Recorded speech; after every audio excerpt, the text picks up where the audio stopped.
From the beginning of Montana's distinctive yet troubled history, the Treasure State was dominated, both economically and politically, by powerful outside interests who shipped in capital and bought control of the state. Historians tell us that as the Anaconda Company and its friends ran Montana, economic and political power flowed out into the hands of distant capitalists and corporations. Policy was determined in far-off New York City, and control of the press was rigid. Anaconda's corporate dominance in Montana's political affairs was unique in American history. For its first 75 years, Montana was a one-company state. But then big winds of change roared across the Treasure State. Between 1965 and 1980, Montanans ripped off their copper collar, transforming Montana from a corporate colony into a free, modern state. The people finally controlled their own destiny. The pitched battle between the people and the established power structure was not easily won, but fired in a crucible of change. A new Montana was born. Join Evan Barrett and real history makers of the time as they shine a light on this remarkable era. Welcome back to In the Crucible of Change. You know, as we've run through this series about the dramatic period of progressive change in Montana between 1965 and 1980, we've had a roster of rather amazing participants, a number of amazing guests. But we truly have a very, very, very special guest with us today.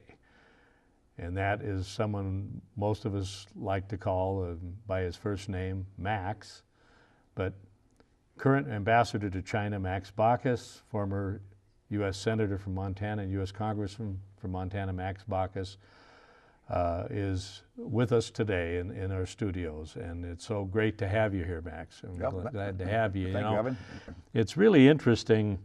We all know that Max Baucus was, most Montanans, was 4 years in the House and 36 years in the Senate.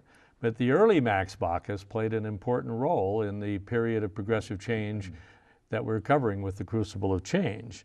You know, you graduated from Helena High School in 1959, so you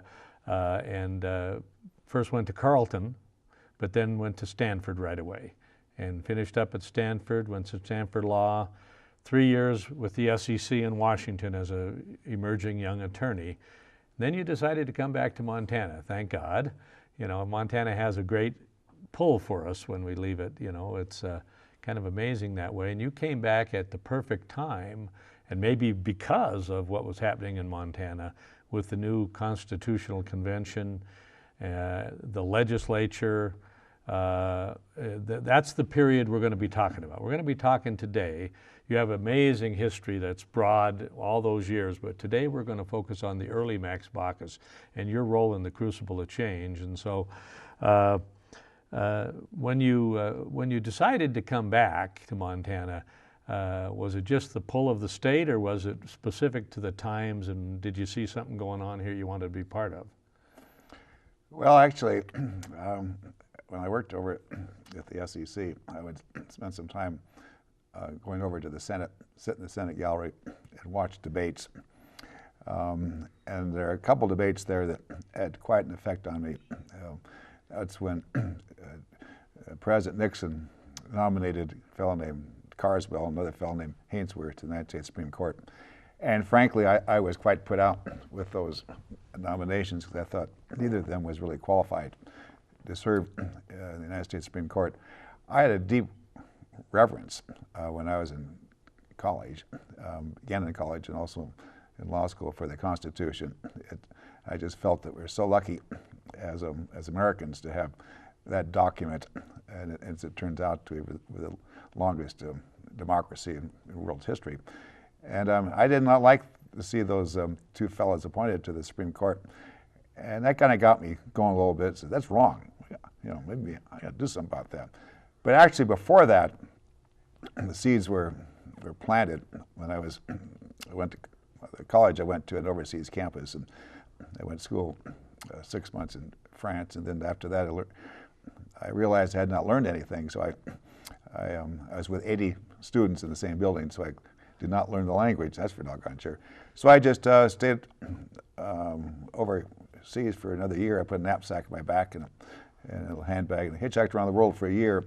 And it was during that 1 year that I realized the world's getting smaller, resources are diminishing, and I know that that 1 year opened my eyes and planted seeds for later, germinated to a later interest in public service. And so all that kind of accumulated, and so I said, hey, I've been away from home for a long time. I want to go home. I'm a Montanan. All of us from Montana, we love our state so much. So I decided I wanted to go home, and I want to go home and serve. I want to do something. You know, let me pull up a picture here, an earlier picture than this. So this, of course, is early Max Baucus, as many of us remember you. But earlier than that, and relevant to your kind of sense of, is this picture here, which was taken when you were at Boys Nation in 1959? Yeah, that was the summer of '59, that's right.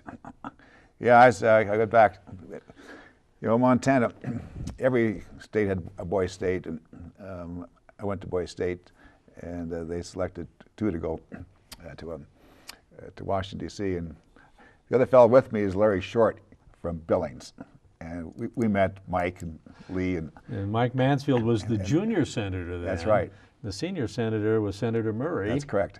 And then Lee Metcalf was still a House member. That's correct. That's right. Although soon to be to replace Murray. That's right. That must have whetted your appetite a little bit. Well, it did. Yeah, I remember walking into Senator Murray's office. My gosh, a huge, big, thick, red carpet. I mean, he just bounced on his carpet walking across, shake Senator Murray's hand. But also, Mike took me to lunch at the dining room there, and it meant a lot to me to have lunch with Mike Mansfield. He was an inspiring guy, and very much for me. Yeah. He's one of my inspirational figures. So when you talk about being out of state and having that pull to come back, it reminds me of myself when I ended up starting at Montana State, but I ended up at St. John's University in Minnesota, and Minnesota was a wonderful place to be and everything else, and I liked the politics there and everything else, but I looked up and, you know what? No mountains. And I was getting a job, and I thought, this is not for me. I got to get back to Montana. So you were pulled back by the nature of the state, and you arrived just in time, actually, for the Constitutional Convention. Tell us how you heard about that, and then how you ended up getting involved with the Constitutional Convention. Well, I was pretty excited about the convention. I thought this is something. This is historic. States don't have constitution conventions very often, and we in Montana are having one. And it's a great opportunity, to write a constitution somewhat patterned on our federal constitution. So I want to come back and be part of that. And I went to work for the convention as a staff member, and I specifically worked for Leo Graybill from Great Falls, who was president of the convention. A great guy. I learned a lot from him. You know, we've heard so much about him in other programs, and all the programs about the Constitutional Convention. Everybody speaks so highly of Leo's leadership of that convention, and both firm but fair, you know, and clearly, I think somewhat with help from, by the way, I think the staff, not just you, but when you look at the staff of that convention, it was pretty amazing group of young people, wasn't it? I'll tell you, we were blessed. We had, each of the sections of the Constitution had a staff, right, and somebody headed up each of the staffs for those sections. The people we had were just aces. They were terrific. I mean, they were some of the smartest, most dedicated younger people I've ever had the opportunity to meet. We're very lucky as Montanans to have them. They help shape and help write the drafts for each of the various articles of our state constitution, and I can't praise them too much. You know, a number of them have been on our shows as we dealt with different segments of the Constitution, and when I discovered as I started digging into this thing, I knew a lot of them and I knew how good they were, but they did this preliminary research and wrote it up for That's the delegates and the committees to look at. That's right. And so I was pretty amazed when I looked at Bruce Evers had written a 240-page book essentially about education. I thought that was something. And then I looked at what Rick Applegate wrote on the Bill of Rights, and it was a 440-page book that he wrote that everyone could study. They're brilliant people, and both of those two, by the way, have participated in our filming. They're both very good. And Rich Bechtel's part of it, and Roger Barber's going to be here for part of it, and Jerry Holleran's going to be here for part of it. And so here you are. You were one of that staff. But you were working directly with Leo to start with, right? That's right. You were coordinating committee activity a lot. Oh, that's right. And my job was to kind of help the committees coordinate, work together. And then later on, it turned out I was the acting executive director of the convention. But basically, I did not do the substantive work. Right. The substantive work was done by the Jerry Hollerans, by the Bruce Evers, and by the Rick Applegates, and others of the committee. They're the ones who really worked hard. And of course, it was delegates themselves who decided which portions to write. But when you stop and think about it, there's no way in the world that Montana could write that Constitution today. We're in a different era today. It's a different time. Back then, you could just feel the progressive stirrings. Montana was delegates sense this is a moment in history, not have this opportunity again, and rose to the occasion and wrote, in my judgment, one of the best constitutions that's been written. Others have tried, other states have tried, but we in Montana did a pretty good job. You know, everyone pretty much, the scholars included, have said this is probably the best state constitution in America now as a result of that activity. But I like to look at it and think that one of the reasons why there was such an explosion of concern and progressivity was at that time we were just shaking and just getting rid of the copper collar. We'd had 75 years where we were essentially a corporate colony, and it's hard for people today to realize what getting unshackled from that copper collar meant to this state. We had to explode out and do things that involved people. And I think that was a hallmark of your days in politics and your emergence in politics it was about empowering people. You fit right into that. Well, you know, that's interesting. There are several provisions in our state's constitution which mean a lot to me. One is our preamble. I think our preamble pretty well. We did a program on that. Yes. Really, it's interesting. That doesn't surprise me because the preamble is I think, beautiful. It's a central part of our state's constitution and well represents what the Constitution is all about. But in addition, you know, the right to know provision meant a lot to me. I thought that was revolutionary, and I know it's caused a lot of problems for a lot of public officials in our state since then. But it's the right thing to do, so the public has a lot more availability.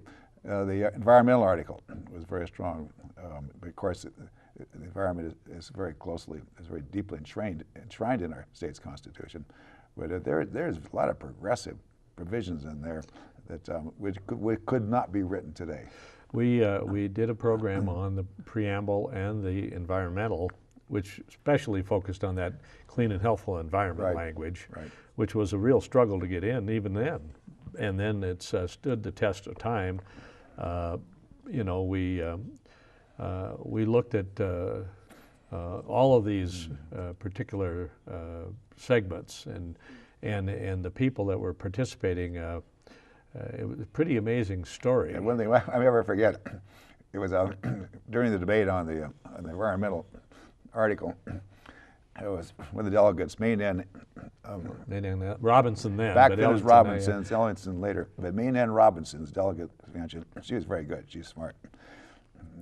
And she got up and she was strongly advocating for the inclusion of this environmental article in the Constitution.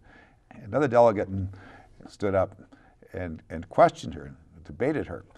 And during his remarks, he said, well, Ms. Robinson, now just what would you do if you wanted to bring environmental action under this Constitution? What would you do? Where would you go? What would you do?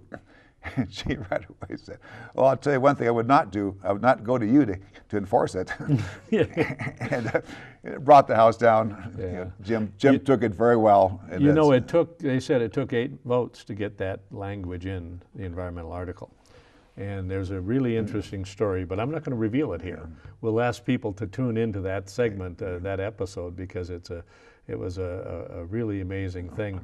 The people power aspect of this, the open government stuff, we did a program on that with Mike Malloy. And open government, and we're the only state in the nation that has in a constitution the right of citizens to participate in their government. Not just the open meetings, open records, but the right to participate. So how those things, you know, it's interesting when you put real people in a room together. Well, I'll tell you one thing that happened, though, is we were in the state were pretty smart.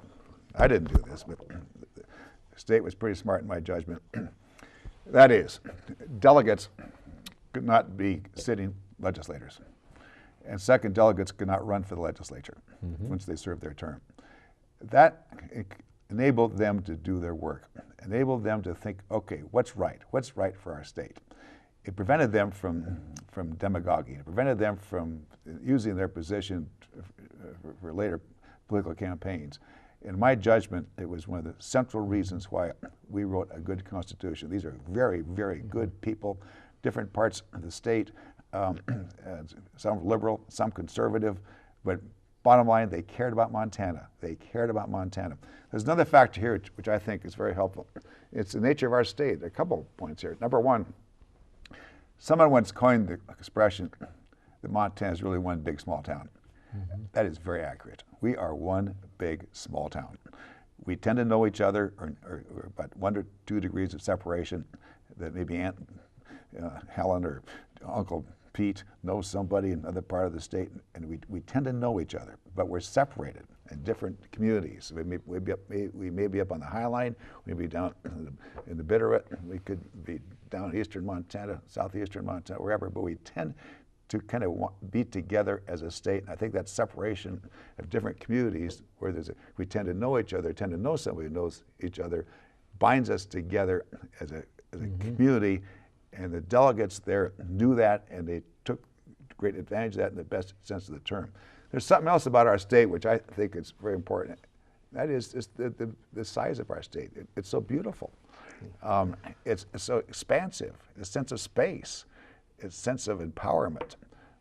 It's of humility because of the distances in our state. And it enables us when we're together, and we were together because those 100 delegates were not former legislators or current legislators, and they couldn't run again, at least for the next couple of years. Enabled them to work together to write a great document. You know, the way the Supreme Court interpreted that, and they said no sitting legislators could run. And so there were a few of the former legislators, but they couldn't be current. And boy, the legislature was not happy with that. But it was something that really made a big difference, that you had a citizen gathering at that point. Now, one of the things that happened was, and I've heard a lot of different stories about how it happened, but essentially, when they adopted the rules, Leo Graybill advanced a rule that said we would sit alphabetically, not divide down the middle by party like you do in the legislature, but sit alphabetically so that if the person next to you alphabetically was a Republican and you were a Democrat or an independent, didn't matter. That's where you sat, and that's how you worked. What was your perspective on that? Everyone seems to think that made a big difference. Delegates did not run as partisan candidates anyway. Oh, they did. No, they did. Yes, they did. Absolutely. I've forgotten that. We had 59 Democrats, and we had 6 independents, and we had like 45 Republicans. No, I think it's smart to be seated alphabetically. Yeah. That's very smart. And that was the sense. There was no sense of partisanship. Yeah. None. Yeah. I forgot they ran as partisan candidates, but I'll tell you, when they got there, there was no partisanship. Yeah, yeah. I mean, I've heard that from everybody we've spoken to. You know, regretfully, right now there's only about 25 of the 100 left, and but they're all very insightful about what went on, and they're such a big part of Montana history. And you were too. I mean, now you were coordinating the committees, but then there was some staff difficulties, some changes in one of the predominant staff people who we all hear so well about, Dale Harris played such a big role, couldn't continue, and you then stepped into the breach, so to speak, to keep that staff moving and keep everything going. Look, I'm not going to claim credit for writing this Constitution. I helped out. I was more of a facilitator. Well, a manager. Yeah, but it was the delegates themselves. Yeah. The delegates were the ones who put this together, and I take my hat off to them. So toward the end of the legislature, toward the end of the Constitutional Convention, which ended in March, was also the filing deadline for the 1972 elections.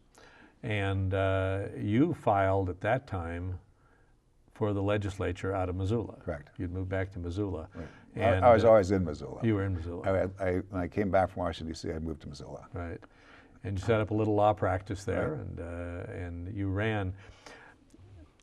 When you first, now having filed, you went back to Missoula, but helped between March and June. Right. In June, right.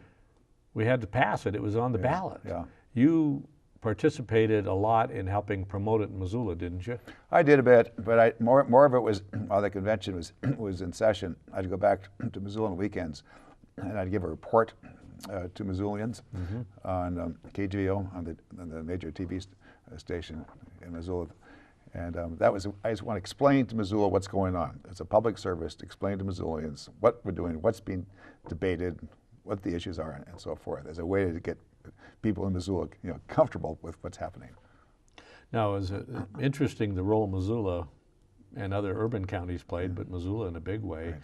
That the Constitution, when it was up in June, won by 2,500 votes. But the margin in Missoula was 6,500 votes. Missoula had 13,271 vote for it, 66% plus, and only 6,700 against it. So there was a 6,500 vote margin in Missoula alone, right. and a statewide margin of 2,500. So you guys in Missoula played a big role in making sure that thing passed. Yeah, well, it's from my perspective, we're lucky that it did pass. Yeah. It made a big difference to the state. Well, it was close, because the interesting thing was when they called the convention, 70% of the people said, yeah, let's have a convention. When they looked at the results, it was 51% said yes. Right. But when you get down to it, the Constitution was really about empowerment of people, as a change from an empowerment of corporations, which was the way the original W.A. Clark created Constitution back in 1889 was more about the mining companies and right. the logging companies and so on. Right. So it was a change of power. Right. Now, you took a lesson from all that in terms of when you're running for the legislature, because though you were running county-wide in Missoula, right. but before there was even single-member districts. Back then we in Montana had multi-member districts. That's right. Missoula had eight that were elected at large in the House. Yeah. Right. And you ran, but you did something most people didn't do. You did door-to-door for the whole county, as much as you could get done. Right. Missoula's a big county. Yeah. Did you actually go up to Seeley Lake and hit some bunch of doors up there? Yeah. Oh yeah, that's Seeley. Yeah. Right. Yeah. So you knocked on all these doors. You were. Well, it was a lot of fun. I really appreciate it.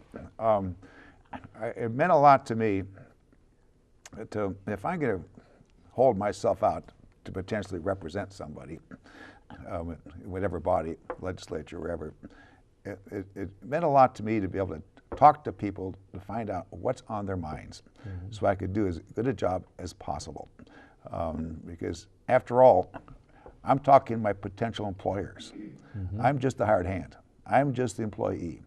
Voters are the employers, and they're the ones who elect or don't elect me or anybody else. So it meant a lot to me to go out and talk to people individually, and so I did. I went around the county and knocked on doors and asked somebody what's on their mind, introduced myself. And the central question I'd always ask is there something I should know if I am able to represent you and serve you in Helena? And more often than not, somebody would not have a specific thing to say, but sometimes people would have a lot to say. I also learned a lot and going through all of Missoula County, because Missoula County, there's some wealthier sections and there's some poorer sections. And you go to some a poorer section in Missoula County, knock on the door, and often it'd be an elderly woman shut in and just lonely and just kind of down on life, and sit and talk to her. Sometimes it'd be a guy, sit and talk to him. But it opened up my eyes a lot and enabled me to have a better idea if I'm going to aspire to represent Missoula County and to represent my prospective employers. You know, the people of Missoula County gave me a good sense of what's on people's minds. And it enabled me to then act with more confidence when I was in the legislature to vote this way or that way, because I'd talked to Missoulians, I connected with Missoulians. That was very important to me. Mm-hmm. Now, going to all these doors was basically emblematic of this empowerment of people that we're talking about in this whole period. The change in the Constitution was an empowerment of people. You going and talking to people at their doors was a way that they are empowered. Right. And surprisingly, maybe it's because of that, out of those 8 people, how did you do? I mean, you had 16 counties, running, counties, but yeah. you had to run, and 8 were emerged. How did you end up? Well, I did okay. I heard you get number 1. Yeah, but it's the main thing is I was just able, since I'd knocked on so many doors in Missoula County, I was able to represent the county with some sense of confidence. Yeah, well, I think, but it does speak to people responding to being approached at that level, the grassroots level, which again is what this whole period seemed to be about, a disempowerment of the powerful and an empowerment of people. And that's the story of this whole period in a lot of ways.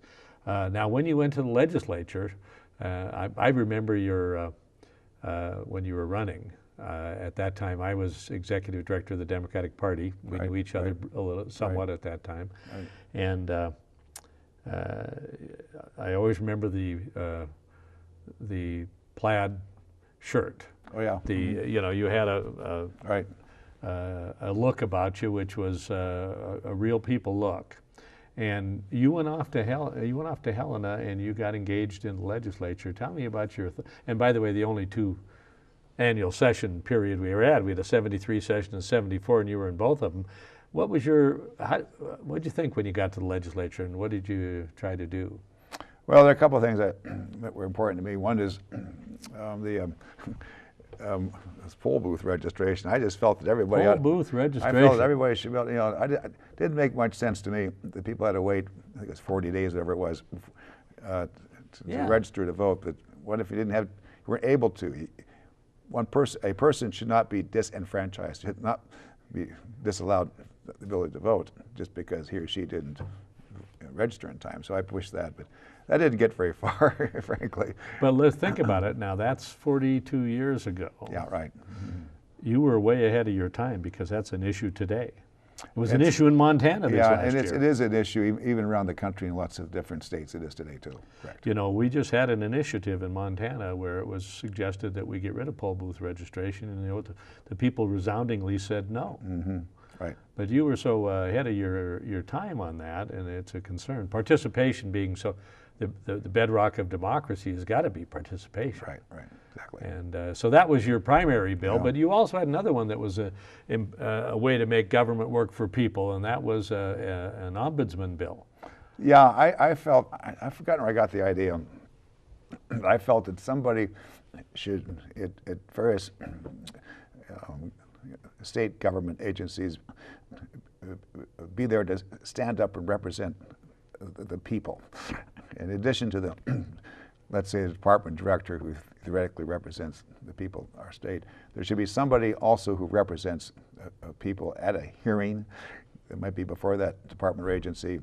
It's a concept that's been, I think it was developed in the northeastern states. I've forgotten where. No, it was in I think it was in Europe. But it's, anyway, I felt that was important.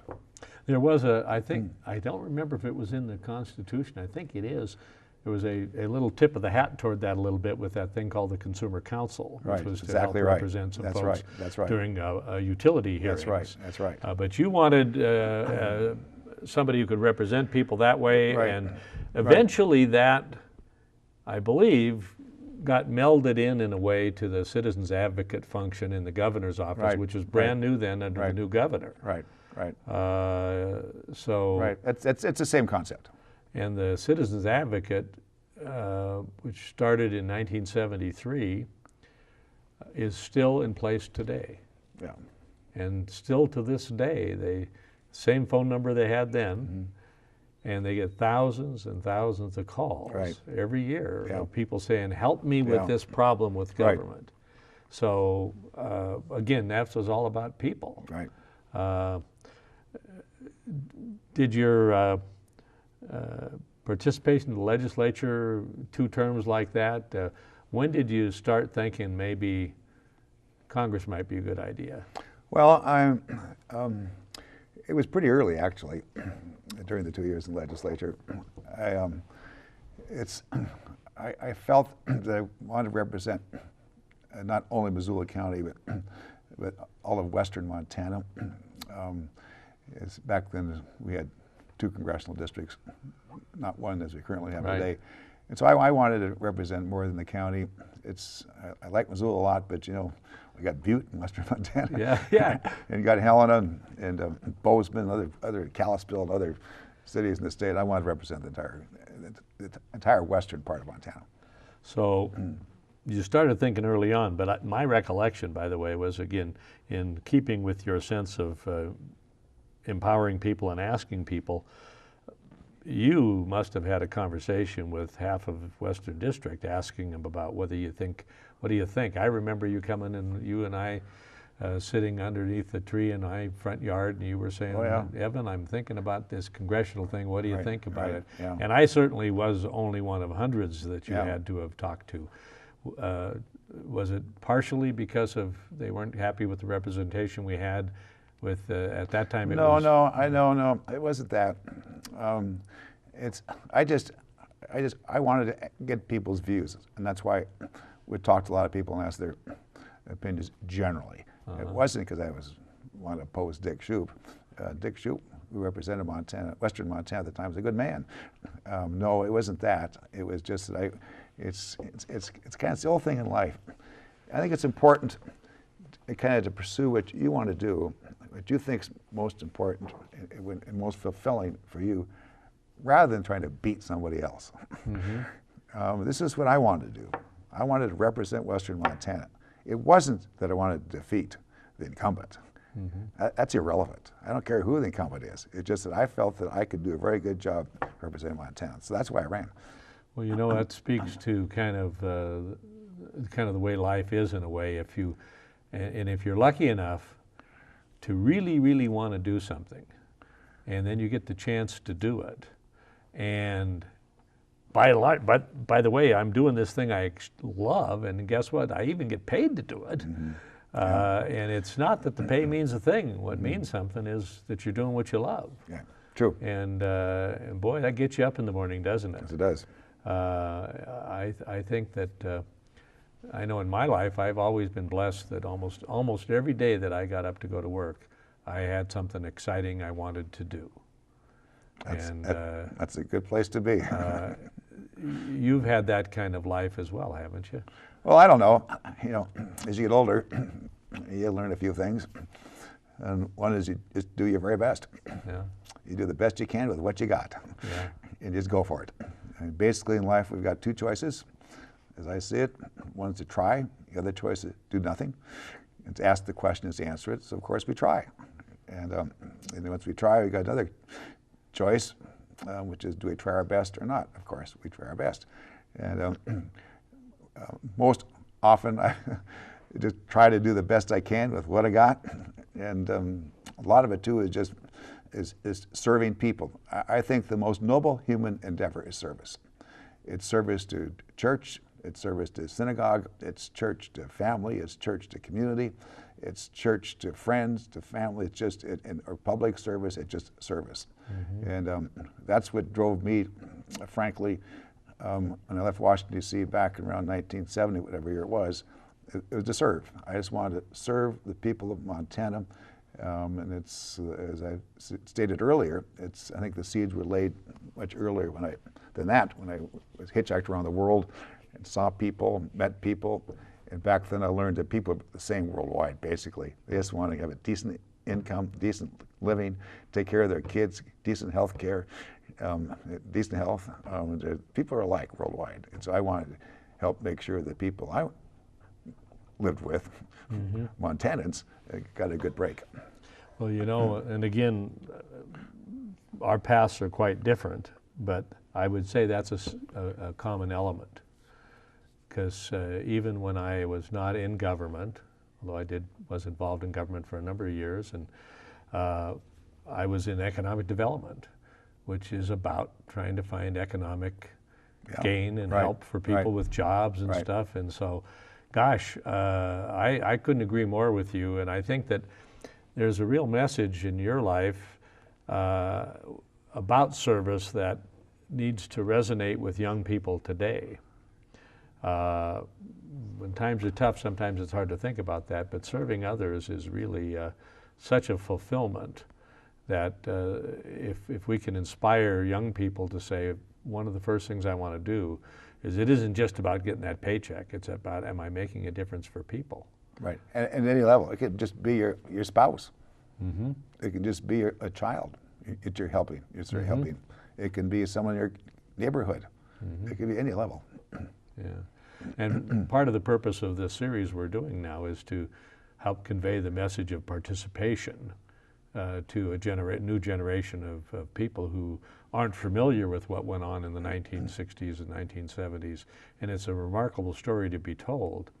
Now, in your case, you finally decided you were, after talking to all those folks, including me, and asking about should I run for Congress, run may be the wrong word, you decided to go for Congress in the Western District, and you were in a three-way race against the former Congressman, Arnold Olson, against a former legislator and soon-to-be future Congressman, Pat Williams, and yourself. Now, there's three remarkable people, by the way.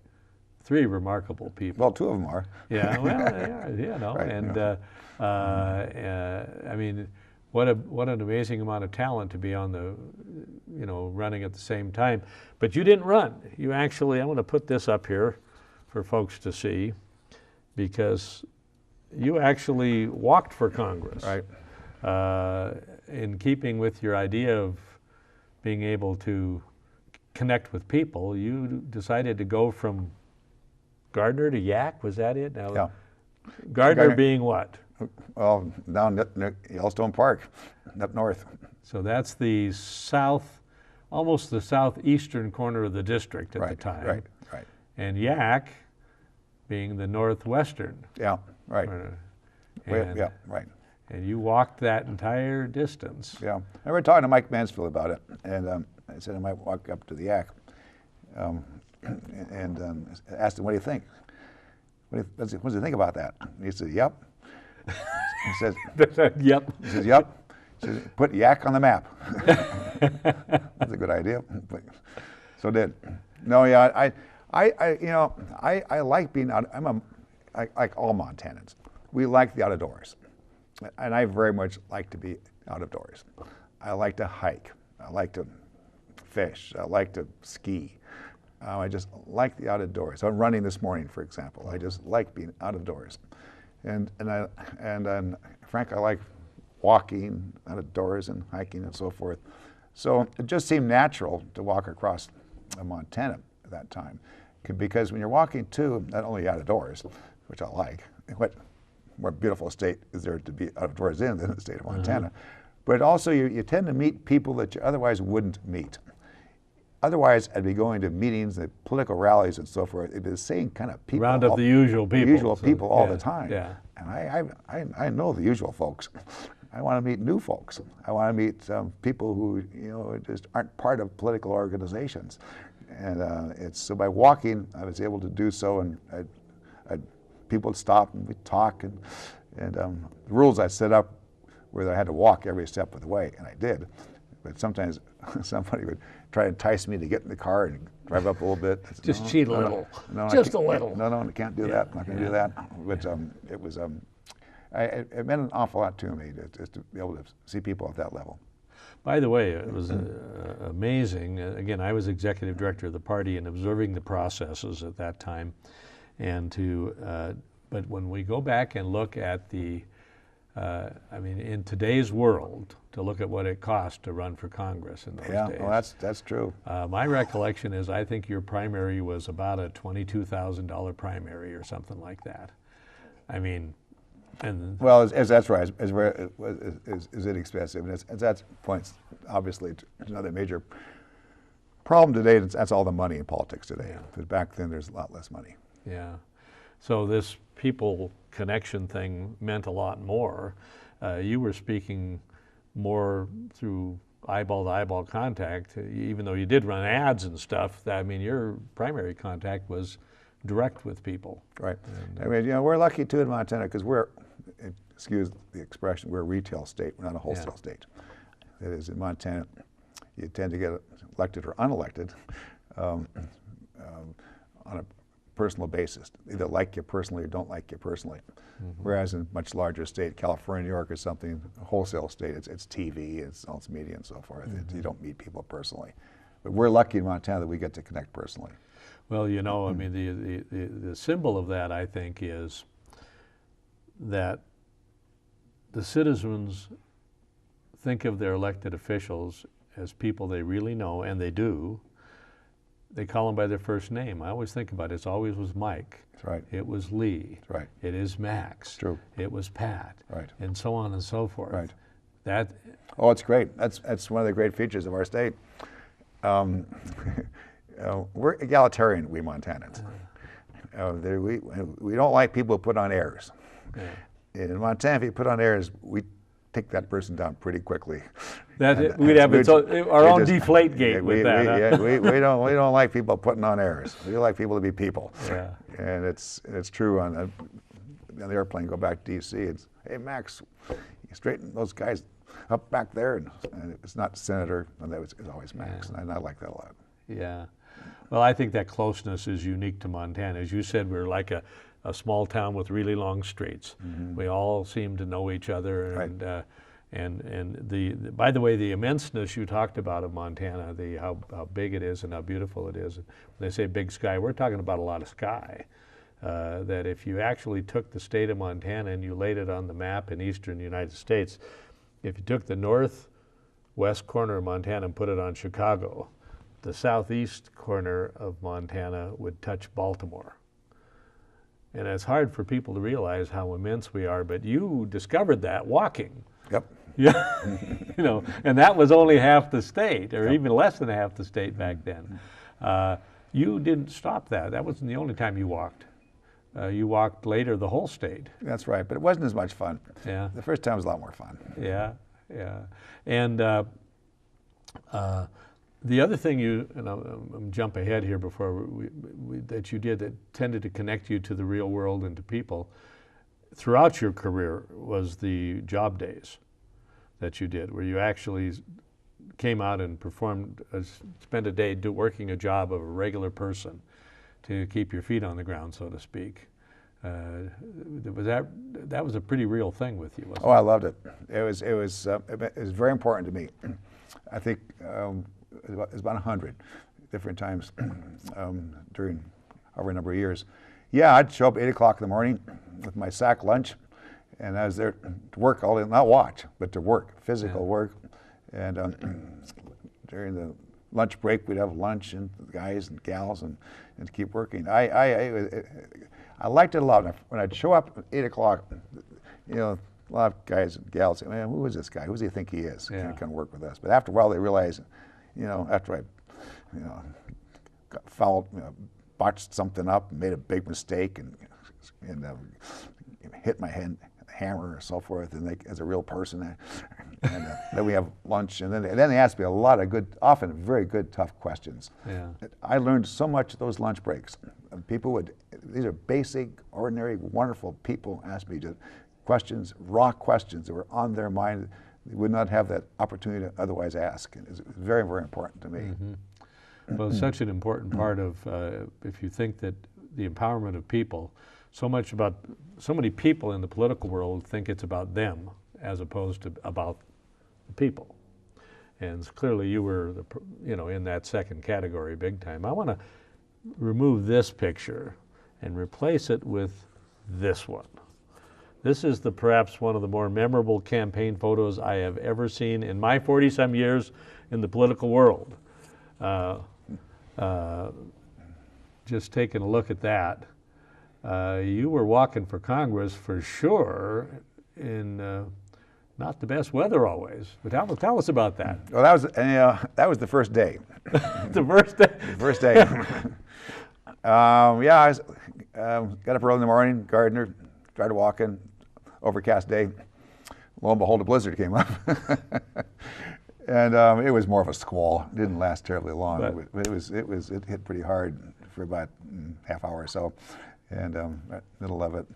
And then eventually made it up to the camper. I had a camper ahead of me. That's where I spent the night. It was always be a couple miles ahead of me.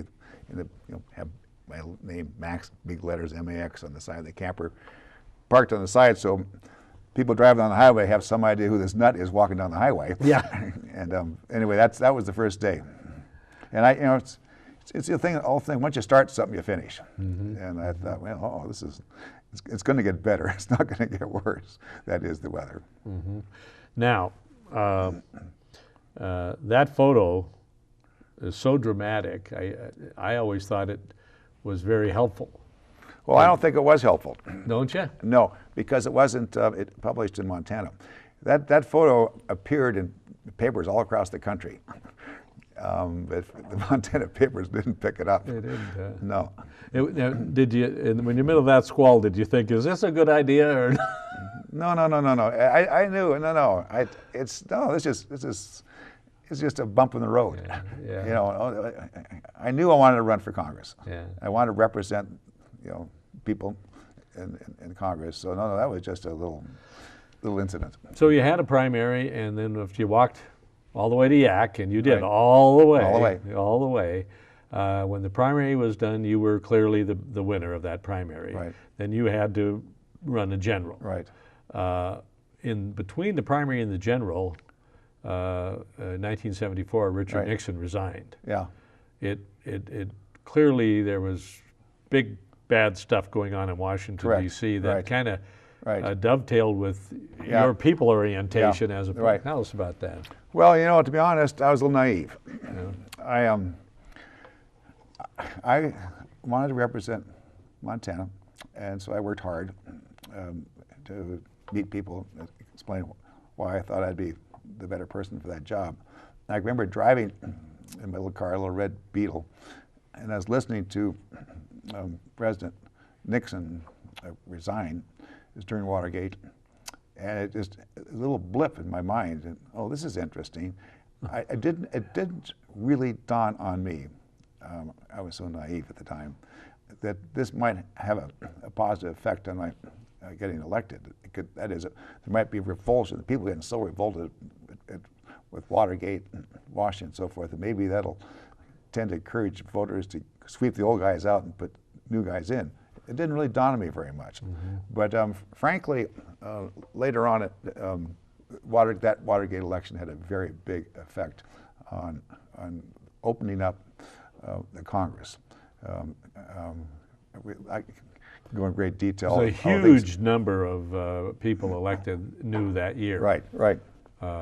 So it did have a sweeping effect. Well, it had a huge effect, and had not only in lots of practical ways. For example, when I arrived, all the new members that recently elected were talking to committee chairman, and the usual process was the committee chairman would interview the new members to see whether you could be on that chairman's committee or not. We turned the tables. We interviewed the chairman. Mm-hmm. And I remember one meeting, a bunch of us were talking to one fellow who wanted to continue to be chairman of one of the committees. And I remember thinking, this guy's not up to it. He should not be chairman of that committee, even though he's an old member of Congress and been there for umpteen years. Seniority having meant everything to that point. Exactly.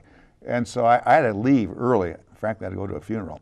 And as I walked out, Roger Mudd, who was a major newscaster back then, asked me, well, Congressman, says, what do you think of that fellow? Should he be re-elected chairman? I said, no, he's not up to it. He said, are you willing to say that in the camera? I said, sure. And so did. And he was booted out. He did not get re-elected.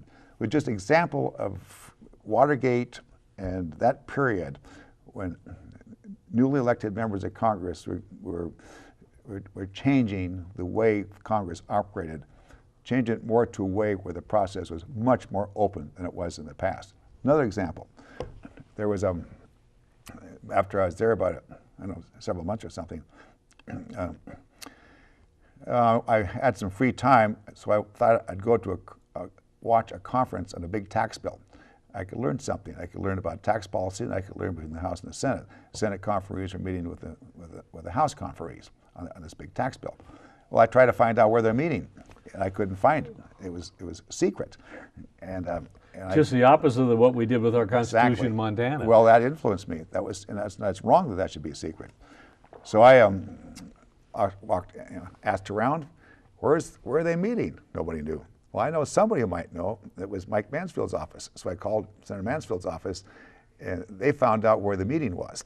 So I went over to the meeting, and there was a policeman standing on the door, and he wouldn't let me in. And I was a bit disingenuous. I said, well, I'm a member, rationalizing a member of Congress, but hoping he'd think you were a member of the committee. Of the committee. We let me in. Yeah. And there's a bunch of people in there, executive branch people, and I took a seat way out in the corner just to watch, and after a while somebody walked up to me. His name was Jimmy Burke. He was a member of the House from Massachusetts. He said, I got to leave. And I said, why do I have to leave? He says, well, this is secret. And he said, no, this is closed. I said, what do you mean it's closed? He said, that's the rules. So I asked, well, what rules? He said, well, they're the Senate rules. I said, what Senate rule? And he didn't have an answer, but I said, okay, I'll leave. I'm not going to cause a fuss here, but this is wrong, and I'm going to do something about this. And so that next day, Congressman Ab Vickman and myself stood up on the House floor, and we said, hey, these should not be closed. These conferences should be open to the public, and we got the rules changed. Well, it took from a little bit of Montana back to Washington, right, in that way. Right. Let me put up another picture here, which was when you were first back there, because this was in 1970, late 75 or early 76. Yeah. We have you, right. That's Eastern District Congressman at the time, John Melcher, correct. later Senator. Right. Senator Mike Mansfield and Senate Majority Leader Mike Mansfield correct. and Senator Lee Metcalf. Correct. You're all holding an American flag Yeah. with the Capitol Dome behind you. Right. Without focusing on the picture, give me a few comments about those three gentlemen that you were able to work with. Well, they're all Montanans, all very different, Yeah. but all Montanans. They're just very, very good people. I have high regard for each of the three. Yeah. Now, people say that if there was somebody who was a mentor for you, it would have been Mike. That's true. Tell us a little bit about that. Well, I've heard about Mike Mansfield a lot when I was younger. There's just something about his style, his statesmanship, his demeanor, his fairness, his openness. He's a man of few words. It didn't take himself seriously at all, and his fairness.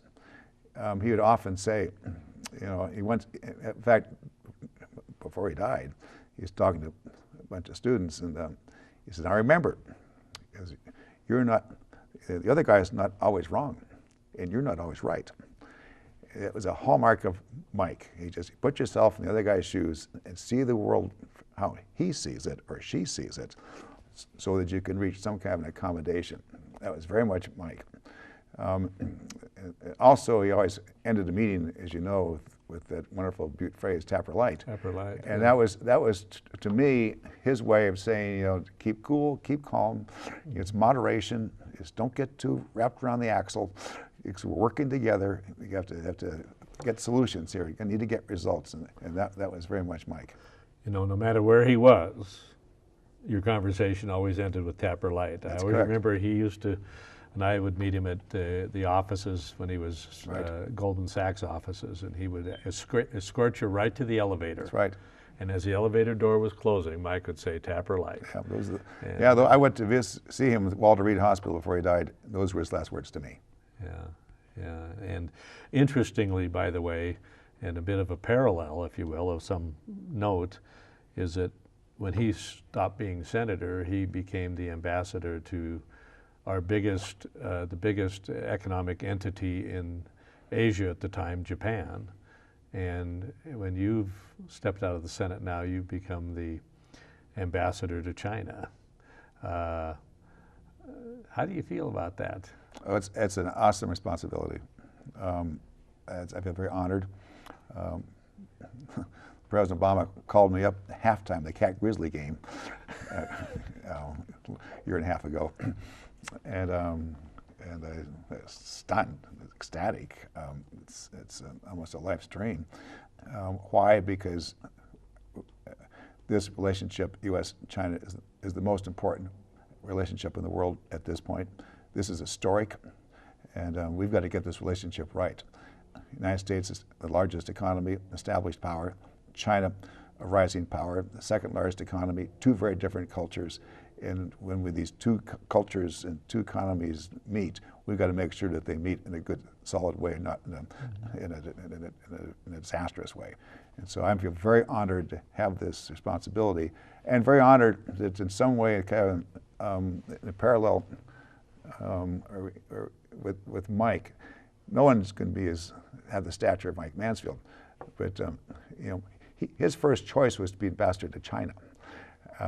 That was already taken, so he then became ambassador to Remember, Japan. of course, his nickname when he was professor at the university was China Mike. That's true. Yeah. It was. I read a speech by him recently. It was given in 1968. It was very, very far-sighted, prescient. It was amazing about the role of China in the world. And he was a very wise man. Of course, he taught East Asian history at the university, but he's a very wise man. That's another reason he meant so much to me. I could just sense, even as a younger person, that China is going to be very important to our lives, and it is becoming even more important than I then realized. A parallel, when you talk about the way you spent your political career essentially being part of this empowerment of people, and when you think about Mike's roots, being in the underground mines in Butte, and Marine getting him educated, and him ending up a congressman and a senator. Pretty amazing. Well, a couple parting, we're about ready to wrap up. I told you this hour would go by very fast. A quick reflection on this period, the early 70s. Does it stick with you? Oh yeah. Well, it's my impressions of that time in our state's history are we were very, very lucky that we at that time came together and wrote a very solid, progressive constitution, and that period meant an awful lot to me, and it still does to this day, it's you know, you treasure some of those moments. That's a moment I treasure very much. Legislature set you on your way then, and Sorry? The legislature then set you on your way to electoral politics. You seem to have found your home in that, and you spent your life representing people. Well, we're going to wrap up here. I want to tell you, Max, how much I appreciate your coming here and being part of In the Crucible of Change, because you were part of it when it happened. Your presence here, I think, speaks to the seriousness of our endeavor to try to convey this wonderful story of progressive change in Montana to generations looking forward, and folks who maybe don't recognize what a strong people-oriented state we have in this state. And so you've been a really big part of that with the CONCON, with the legislature, and then representing us in Congress. So thank you so much for coming and joining us in the Crucible of Change. Well, you better have it, and thanks for putting this program on. Okay. It's a great service. Great. So it's been such a great pleasure to have Senator Ambassador Baucus with us and take part in looking at this progressive era of change. So thanks for joining us, Max, and thank you for joining us. We'll look forward to seeing you on the next program.